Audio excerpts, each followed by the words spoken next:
Bonjour les enfants, on se retrouve pour une nouvelle vidéo avec une miniature d'échecs, donc une partie courte. C'est une partie célèbre, ça a été joué par Le Gall. Donc voilà, ouverture classique, on ouvre devant le roi. Il répond par la même chose. On sort le cheval,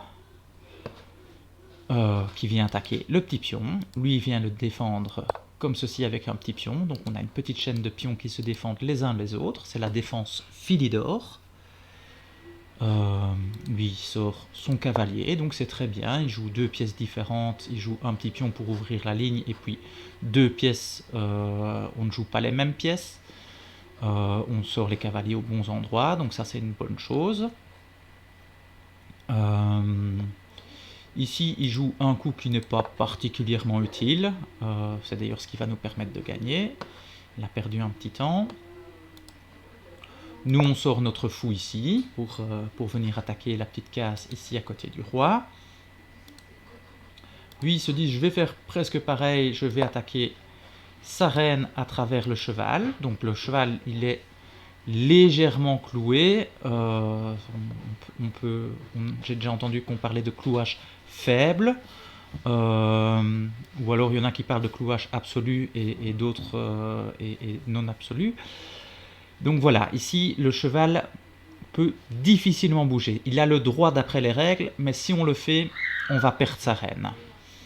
Et Le Gall étant un très fort joueur, on en parlera dans les champions des échecs dans d'autres vidéos, lui a vu quelque chose qui est très difficile à voir. Il a vu qu'il avait moyen de faire un échec et mat si son adversaire tombait dans son piège. C'est-à-dire que avec son cheval, il vient manger le petit pion. Bon, l'adversaire n'est pas obligé de tomber dans le piège, il pourrait manger le cheval ici. Donc avec son pion, il pourrait venir manger le cheval là. Mais alors dans ce cas-là, Le Gall viendrait manger, avec sa reine, lui viendrait manger le fou.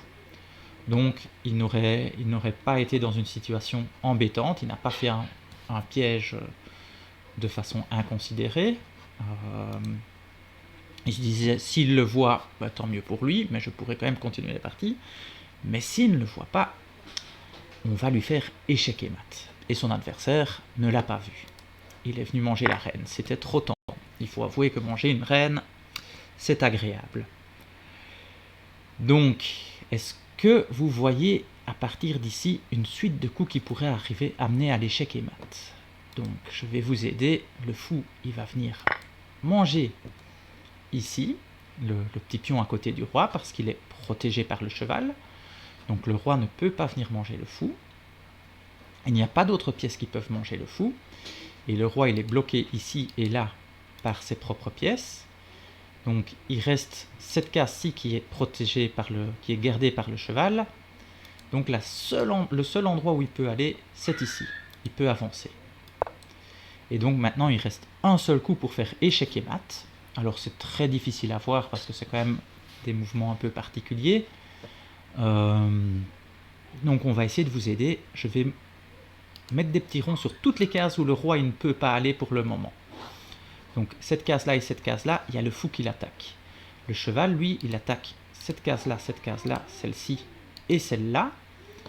Et donc, il faudrait qu'on arrive à attaquer plus que cette case-ci et cette case-ci, c'est les deux seules cases qui ne sont pas encore attaquées.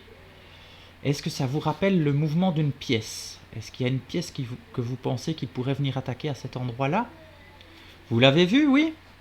Avec le cheval, si on vient ici, hop, c'est échec et mat parce que le cheval, il attaque ces deux cases-là, avec celle-ci entre autres. Hein.